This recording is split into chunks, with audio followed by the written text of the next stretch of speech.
আসসালামু আলাইকুম ওয়া রাহমাতুল্লাহি ওয়া বারাকাতুহু। সম্মানিত প্রিয় ভাই ও বন্ধুরা, আজকের এই ভিডিওতে আলোচনা করব।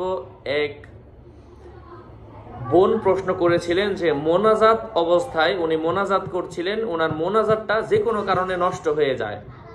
তো মোনাজাত নষ্ট হয়ে যাওয়ার পর উনি নতুন করে আবার মোনাজাত শুরু করতে পারবেন কিনা, এ বিষয়ে ইসলাম কি বলে, মানে মোনাজাত ভেঙে গেলে আবার শুরু করা যায় কিনা, আলোচনা বুঝতে ধৈর্য ধরে সাথেই থাকবেন। আমাদের এই ছোট্ট ইউটিউব চ্যানেলটি সাবস্ক্রাইব করতে ভুলবেন না।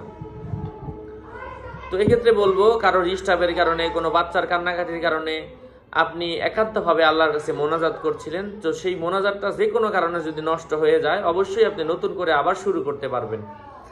আপনি যদি আবারও ভেঙে যায় আবারও শুরু করতে পারবেন, কোনো অসুবিধা নাই।